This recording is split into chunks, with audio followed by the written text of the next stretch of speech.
आज मैं तकरीबन 5 से 7 मिनट के अंदर में आपको इस बात के लिए कन्विंस करना चाहता हूँ कि आपके ही अंदर में एक डिवाइन फ्रैगमेंट है जो कभी मरती नहीं और कभी मर नहीं सकती। तो सबसे पहले मैं चाहता हूँ आप एक सवाल के ऊपर सोचना शुरू करें। What is the source of our awareness? अगर आप अपनी डिवाइन फ्रैगमेंट को जानना चाहते हैं तो ये एक क्वेश्चन है जिसके ऊपर आपको बहुत सीरियसली सोचना है। मैं आपको हेल्प करता हूँ कैसे सोचेंगे।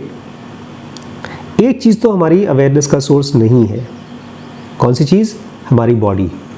जी हाँ, क्योंकि जब हम सोते हैं, गहरी नींद में सोते हैं, उस समय हमारी अवेयरनेस कहाँ चली जाती है?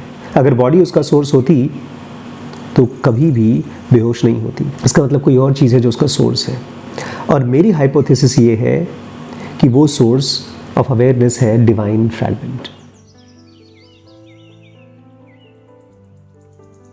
अब मामला ये है कि कौन सी एक्टिविटी से हम उस अवेयरनेस को पकड़ सकते हैं। 2 तरह की एक्टिविटीज़ होती हैं दोस्तों। एक वो एक्टिविटीज़ जो आपको बेहोश करती हैं, अनअवेयर करती हैं, और दूसरा वो एक्टिविटीज़ जो आपको और ज़्यादा गहरा और ज़्यादा अवेयर बनाती हैं। प्लीज़ मेरी बात को ध्यान से सुनिएगा। जिस समय आप अवेयरनेस के बारे में अवेयर होते हैं, सोचते हैं नहीं, अवेयर होते हैं, उस समय आप डिवाइन फ्रैगमेंट के पास आना शुरू कर देते हैं। तो कैसे होंगे अवेयरनेस के बारे में अवेयर? इसके लिए दोस्तों आपको ट्रैक करना होगा। कोई आदमी जंगल में भाग गया तो उसके पैरों के निशान को आपको ट्रैक करना होता है अगर उसको पाना चाहते हैं। ऐसे ही आपको अपनी बॉडी में ट्रैक करना होगा उस चीज़ को जिसको मैं कह सकता हूँ मोस्ट इम्पॉर्टेंट चीज़ है। उसका नाम है स्ट्रीम ऑफ अवेयरनेस। मैं चाहता हूँ उसको 2 मिनट सुन लीजिए आप। क्या है स्ट्रीम ऑफ अवेयरनेस? हमारी जो बॉडी है, फिजिकल बॉडी, वो देखने में जैसी है उससे कहीं ज़्यादा अलाइव है। आपके बगल में जो बिल्डिंग खड़ी है, आपका घर, उसके और आपके बीच में डिफरेंस पता है क्या है? आपके घर के पत्थर अगर 50 साल पुरानी बिल्डिंग है तो 50 साल पुराने हैं, लेकिन आपकी बॉडी के सेल्स, आपके खून के सेल्स, आपके हाथों के सेल्स, वो मुश्किल से 3 या 4 महीने पुराने हैं। जी हाँ, बायोलॉजी के हिसाब से आपकी पूरी बॉडी, जब आप खाना खाते हैं तो उस खाने से अंदर की बॉडी के सेल्स रिप्लेस होते जाते हैं। इसका मतलब ये है जो बॉडी आपके पास आज से 10 साल पहले थी, अब वो बॉडी नहीं है। तो फिर आपको कैसे पता कि आप वही इंसान हैं? ऑब्वियसली मेमोरी से। लेकिन उस मेमोरी को चिपका के कौन रखता है? वो चिपका के रखता है स्ट्रीम ऑफ अवेयरनेस।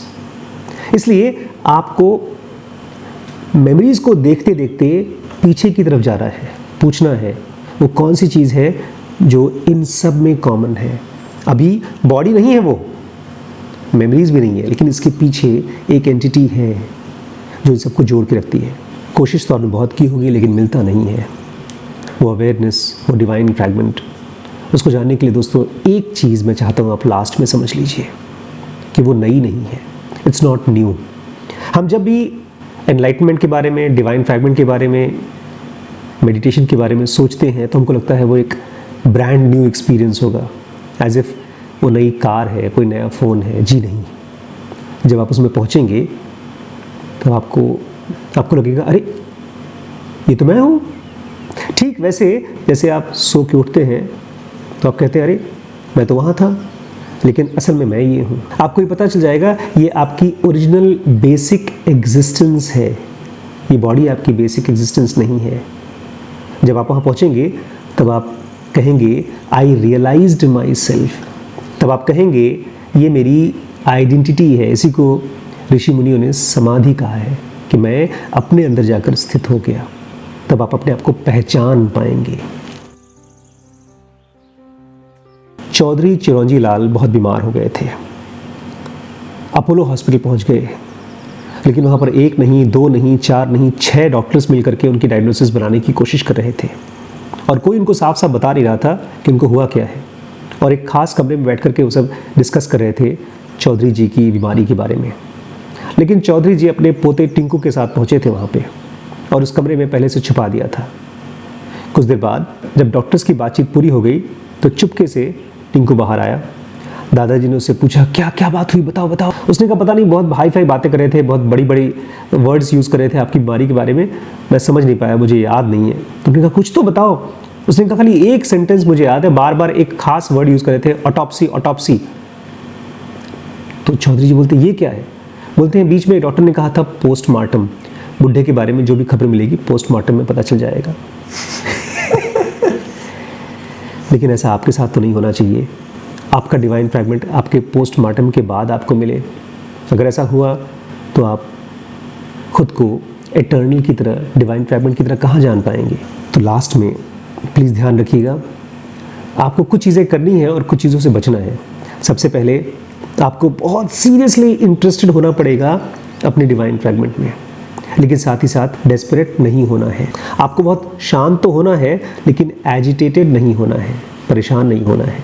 आपको काइंड तो होना है, लेकिन एरोगेंट नहीं होना है।